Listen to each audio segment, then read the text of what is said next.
본문의 생명의 말씀 시편 126편 1절에서 6절 말씀입니다. 다 같이 합독하시겠습니다. 여호와께서 시온의 포로를 돌려 보내실 때에 우리는 꿈꾸는 것 같았도다.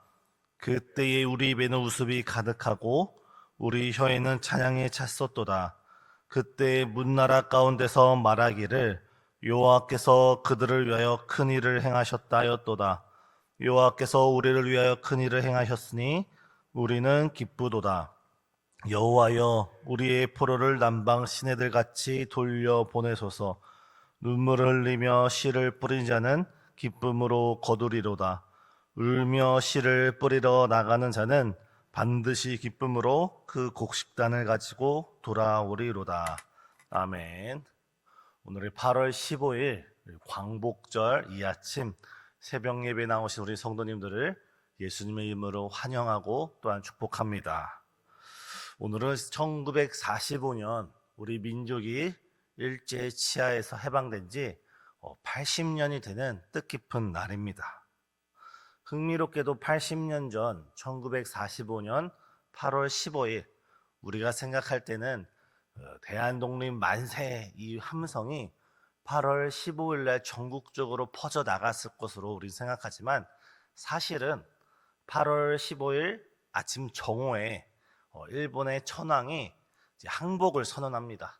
무조건적인 항복을 일본어로 이제 미국 앞에서 연합군 앞에서 항복을 선언하고 그 소식이 라디오를 통하여 전국으로 퍼져 나갑니다.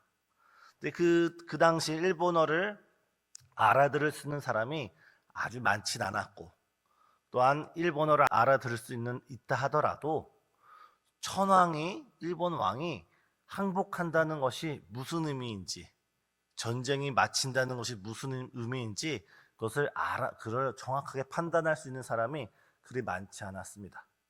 그래서 전국적으로 대한독립 만세, 우리가 해방되었구나 하면서 전 국민이 나와서 태극기를 흔들며 기뻐했던 것은 8월 15일이 아니라 하루 지난 8월 16일이다라는 그런 역사적 사료가 있습니다.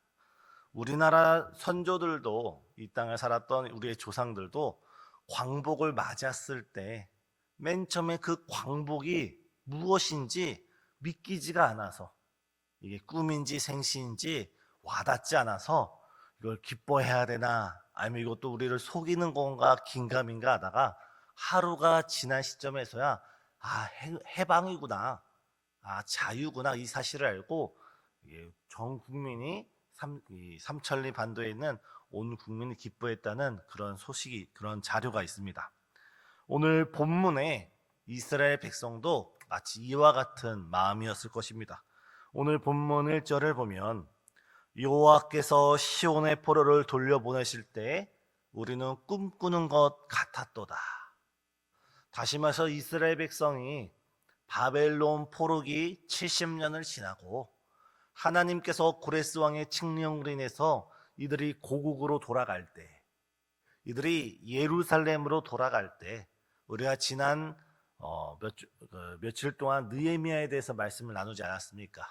1차 수르바벨에 의해서, 2차 에스라에 의해서, 3차 수르바벨에 의해서 이 이스라엘 백성이 그 예루살렘으로 돌아갈 때 그들은 마치 꿈꾸는 것 같이 기뻤다고 기록되어져 있습니다. 사랑하는 성도님, 오늘 본문에 이스라엘 백성의 해방에 대한 그 말씀에 대한 이 본문을 살피면서 오늘 광복절 80주년을 맞는 오늘 우리가 우리에게 베푸신 하나님의 은혜를 깊이 생각하는 저와 우리 성도님 되시길 간절히 소망합니다. 첫 번째, 오늘 광복절을 맞는 이 아침에 우리는 무엇보다도 하나님의 은혜를 기억해야 합니다. 하나님께서 우리 개인에게, 우리 가정에게, 우리 교회와 이 민족에게 어떤 은혜를 베풀어 주셨는지 그 은혜를 기억하며 감사를 드려야 합니다. 방금 말씀드린 것처럼 1절을 우리 다 같이 읽겠습니다. 여호와께서 시온의 포로를 돌려보내실 때 우리는 꿈꾸는 것 같았도다. 여기서 꿈꾸는 것 같았다라는 표현은 현실이 믿기지 않을 만큼 매우 놀랍고 기쁜 순간을 표현할 때 쓰는 말입니다. 이들은 해방될 것을 전혀 기대하지 않았습니다. 아니, 기대하지 못했습니다. 왜냐하면 바벨론이란 이 제국이 그 당시 다른 민족과 다른 국가와 견줄 수 없는 그런 나라였기에 그들은 이 바벨론이 무너질 것을 생각지도 못했고 그 바벨론에서 자신들이 해방될 것이라고는 전혀 생각지도 못했습니다. 그런데 오늘 2절을 보면 어떻게 되어 있습니까? 그때 우리 입에는 웃음이 가득하고 우리의 혀에는 찬양이 찼었소다. 바라지 못했는데, 꿈조차 꾸지 못했는데 하루아침에 해방을 맞은 이 이스라엘 백성이 그 바벨론 땅에서 예루살렘으로 돌아오는 그 예루살렘 방문했을 때 그들 마음에는 찬양과 기쁨과 감사가 넘쳤다는 것입니다.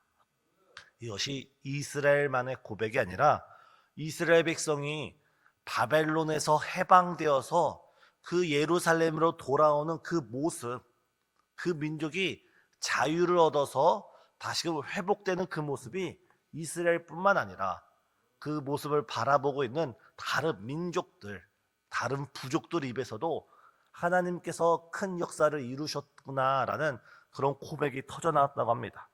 2절 하반절에 그때 문나라 가운데서 말하기를 여호와께서 그들을 위하여 큰 일을 행하셨다 하였도다. 다시 말해서 많은 나라에 많은 민족이 많은 사람들이 하나님께서 저 이스라엘 백성을 위해서 정말 놀라운 일을 행하셨다, 정말 큰 일을 행하셨다라고 다른 나라 사람들도 인정하면서 3절에 이렇게 말합니다. 여호와께서 우리를 위하여 큰 일을 행하셨으니 우리는 기뻐하였도다. 다시 말해서 이스라엘 백성들은 그들이 해방되었을 때 그들 스스로만 기뻐서 감사한 것이 아니라 그 모습을 바라보고 있는 여러 나라 사람들도 같은 마음으로 어떻게 저들이 해방될 수 있었을까, 어떻게 저들이 고국으로 돌아갈 수 있었을까라고 다들 놀랐다는 것입니다. 우리나라도 마찬가지입니다. 우리나라도 근현대사를 공부하고 또한 2차 세계대전을 공부하다 보면은 우리의 힘으로는 도저히 독립을 이룰 수가 없었습니다.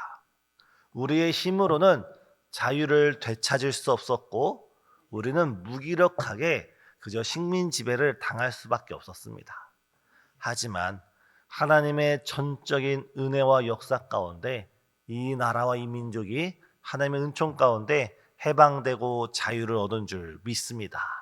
그뿐만이 아니라 지난 80년의 우리나라 역사를 바라볼 때 정말 식민 지배 가운데 있었고 6.25 전쟁 가운데 있었고 정말 못 먹고 못 입고 참으로 힘들었던 우리나라가 오늘날과 같이 선진국의 반열에 올라서고 도움을 받는 나라에서 도움을 주는 국가로 정말 세계 속에서 세계 열강들과 어깨를 나란히 할 수 있었던 것은 우리의 힘과 우리의 지혜와 우리의 어떠한 것이 아니라 하나님께서 측량할 수 없는 은혜를 날마다 베풀어 주셨기에 오늘 우리가 이 자리에 이렇게 서 있는 줄 믿습니다.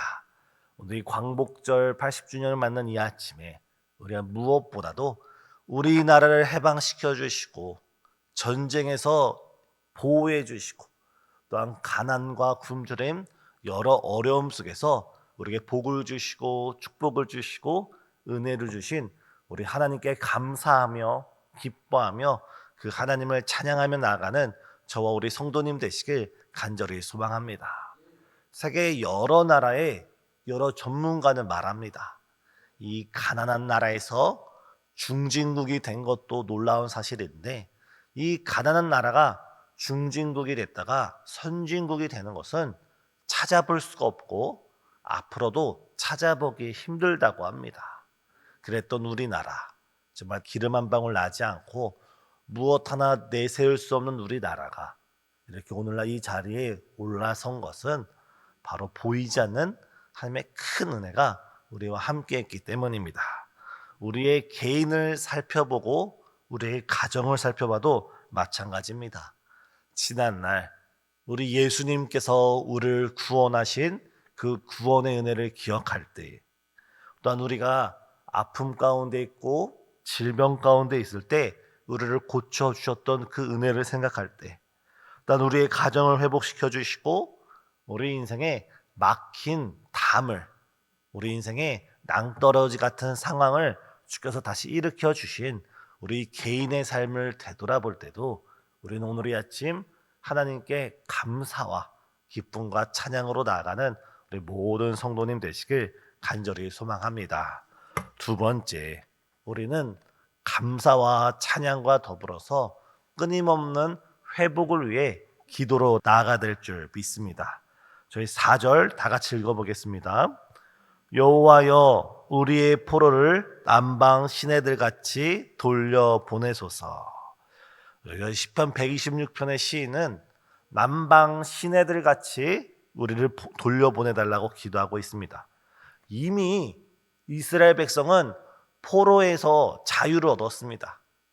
이미 그들은 바벨론 땅에서 예루살렘으로 돌아왔습니다. 그런데 이 기자는 우리를 남방 시내들 같이 돌려보내달라고 말하고 있습니다.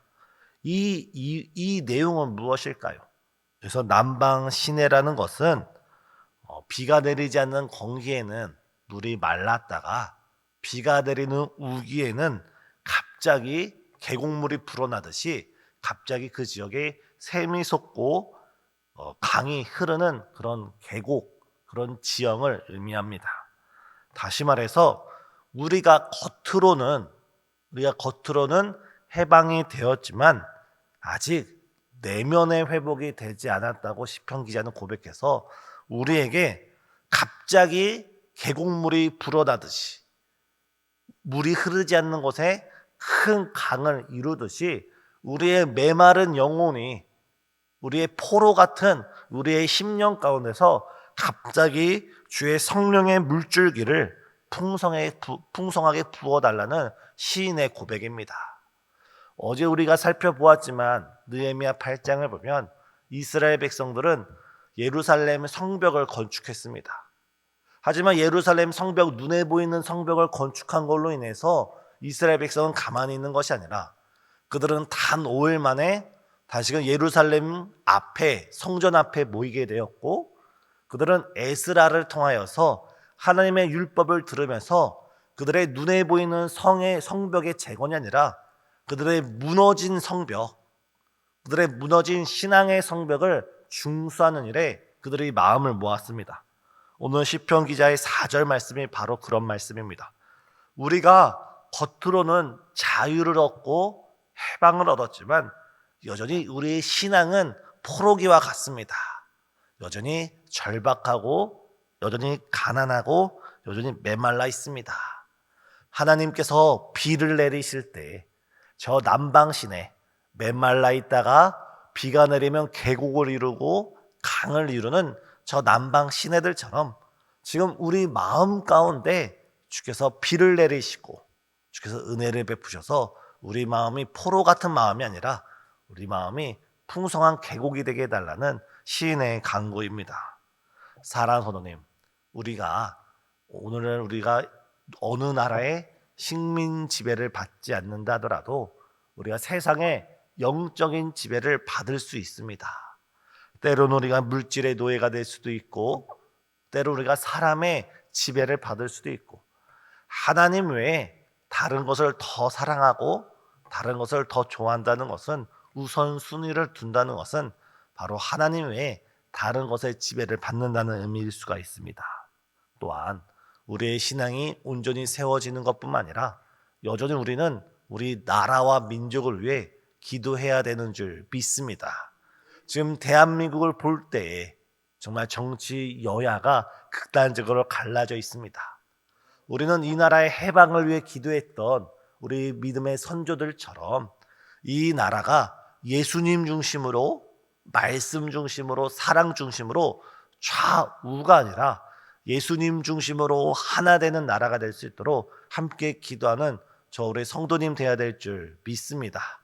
그뿐만이 아니라 우리나라는 남과 북으로도 분열되어 있고 지금 휴전 국가입니다. 해외에 있는 여러 나라 사람들이 우리나라를 생각할 때 불안해하기를 평양과 서울이 몇십 킬로 떨어지지 않아서 언제 어떻게 전쟁이 일어나도 이상하지 않다라고 여깁니다. 우리는 이것이 익숙해서 당연한 듯 보이지만 전쟁은 당연함 속에서 순간적인 우발적인 사건으로도 일어날 수가 있습니다. 이 남한의 우리나라의 평화를 위해서 우리가 계속 기도해야 되고 무엇보다 남한과 북한이 복음으로 평화통일 이루어지기를 함께 기도하는 우리 모든 성도님 되시길 간절히 소망합니다. 이뿐만 아니라 우리 남한의 예수님 중심의 아름다운 나라가 세워지는 것뿐만 아니라 남과 북이 평화통일을 이루는 것뿐만 아니라 우리 교회를 위해서도 우리의 믿음의 다음 세대를 위해서도 우리는 이 시간 더욱더 기도를 통해서 주님 남방 시내가 불어나듯이 우리나라를 축복하여 주시옵고 우리 교회를 축복하여 주시고 우리 다음 세대를 축복해 주시옵소서. 함께 기도하며 나아가는 우리 모든 성도님 되시길 간절히 소망합니다. 무엇보다도 지금은 우리 청년부를 위해서 더욱더 기도해야 될 때인 줄 믿습니다. 지금 청년들이 라오스로 단기 선교를 가서 다음 주 화요일에 이르기까지 복음을 전하고 있습니다. 우리가 기도하고 우리가 중보하고 우리가 그 청년들 한 명 한 명 그 팀을 위해서 우리가 간구할 때 우리 청년들의 선교 일정 가운데 하나님의 큰 은혜를 받고 돌아올 줄 믿습니다. 마지막 세 번째입니다. 우리 5절과 6절 다 같이 읽겠습니다. 눈물을 흘리며 씨를 뿌리는 자는 기쁨으로 거두리로다. 울며 씨를 뿌리러 나가는 자는 반드시 기쁨으로 그 곡식단을 가지고 돌아오리로다. 지금 5절에서 이렇게 말하고 있습니다. 눈물을 흘리며 씨를 뿌리는 자는 기쁨으로 거두리로다. 씨를 뿌린다는 것은 지금 누리는 것이 아니라 미래에 대한 투자입니다. 특히 이스라엘처럼 지금 건기처럼 비가 내리지 않는 그 시기에는 그 어떠한 열매도 맺지 않습니다. 그때 이 씨앗이라는 것은 그들의 식량으로 먹을 수 있는 양식이었는데 그들은 그 건기 때 씨앗을 먹는 것이 아니라 그 땅에 뿌리면서 바로 추수를 기대하는 그 마음을 가졌습니다. 이와 같이 씨를 뿌리는 것은 지금 먹는 것도 소중하고 지금 누리는 것도 소중하지만 내일에 대한 미래에 대한 기도였던 것입니다. 사라 선생님, 오늘 지금 우리가 잘 먹고 잘 사는 것도 중요하지만 우리 내일을 위해서 우리가 눈물로 씨앗을 뿌릴 때 하나님께서 그 씨앗의 열매를 맺게 하여 주시는 줄 믿습니다. 한국 교회사를 보면 일본 36년의 식민 지배 가운데 수많은 믿음의 선조들이 교회에서 이 삼천리 반도 가운데 있는 수많은 교회에서 이 나라의 조국 해방을 위해서 눈물로 기도했던 그런 역사적 사료들이 남아 있습니다. 이름도 드러나지 않은 수많은 이 땅을 살아갔던 선조들이 이 나라의 해방을 위해서 무려 36년 동안 기도할 때 사람들은 그 기도를 주목하지 않았고 역사의 그 누구도 그 기도의 가치를 알아두지 않았지만 하나님께서는 그 기도를 들으시고 그 기도에 응답하셔서 우리나라에 해방을 가져다 주신 줄 믿습니다. 오늘 우리도 이 나라를 위해서 눈물의 씨앗을 뿌릴 때 우리 교회를 위해서 눈물의 씨앗을 뿌릴 때 지금 우리 가정과 자녀를 위해서 우리의 앞길을 위해서 우리의 노년의 삶을 위해서 우리가 눈물의 기도를 뿌릴 때 현재는 그렇지 않다 할지라도 주님께서 우리의 눈물의 씨앗을 보시고 그 씨앗이 뿌리가 내리고 줄기가 자라나고 새싹이 나며 열매가 맺게 되어지는 놀라운 역사를 주께서 이루어 주실 줄 믿습니다. 지금 이 나라를 생각하시면서 우리 교회를 생각하시면서 우리 가정과 우리 삶의 앞길을 생각하면서 하나님께 기쁨으로 감사하시고 기도로 간구하시고 눈물의 씨앗을 뿌림으로 귀한 열매를 맺는 저 우리 성도님 되시길 예수님의 이름으로 간절히 축복드립니다. 기도하시겠습니다. 사랑과 은혜가 충만하신 하나님, 하나님의 크신 은혜와 사랑 가운데 이 나라에게 광복을 허락하여 주시고 또한 지난 80년의 역사 가운데 전쟁에서 지키시고 가난에서 극복하게 하시며 사회적 여러 혼란함 가운데 정말 이런 아름다운 나라로 변화시켜 주심을 진실로 감사드립니다. 또한 우리 교회가 지난 48년 전 정말 하나의 미랄처럼 개척되었지만 그 긴 시간 가운데 주께서 지키시고 보호하시고 축복하셔서 오늘의 이렇게 아름다운 교회로 변화시켜 주신 것 또한 진실로 감사드리며 우리의 개인의 삶을 바라봐도 우리의 가정을 바라봐도 우리 주변의 무엇을 바라보든 간에 주 앞에 감사와 찬양밖에 드릴 수 없음을 고백합니다. 오늘 하루 가운데 우리의 입술 가운데 기쁨이 충만케 허락하여 주시고 찬양이 충만케 허락하여 주시고 주를 향한 감사의 고백이 늘 고백되어지는 복된 하루 될 수 있도록 역사하여 주시옵소서. 무엇보다도 여전히 우리가 주 앞에 눈물의 기도를 뿌릴 수 있도록 역사하여 주시되 이 대한민국에 정말 말씀 중심 예수님 중심으로 하나 되어지는 우리나라 될 수 있도록 역사하여 주시옵고 남한과 북한이 복음으로 평화통이 이루어지는 아름다움을 더하여 주시옵고 무엇보다 우리 몸된 교회의 부흥과 우리 신생주와 함께 모든 성도님들의 가정과 삶이 주 안에서 온전히 회복되어지는 아름다움을 더하여 주시옵소서. 무엇보다도 지금 선교 일정 가운데 있는 우리 청년들 가운데 주께서 성령의 충만한 역사 정말 남방 시내들 같이 주께서 아름답게 비를 내려 주시사 그들의 신앙이 성령으로 충만케 허락하여 주시옵고 지금 이 시간 병상 가운데 누워있고 수술 뒤에 회복되고 있는 성도님들 또한 몸의 병약함 가운데 어려운 시기를 겪고 있는 모든 성도님들 주께서 손잡아 일으켜 세워 주시옵소서. 이 시간 현장 예배 가운데 영상 예배 가운데 예배로 나가는 모든 이들 가운데 주께서 성령으로 역사해 주실 것을 믿사오며 이 모든 거 예수님의 이름으로 간절히 기도드리옵나이다. 아멘.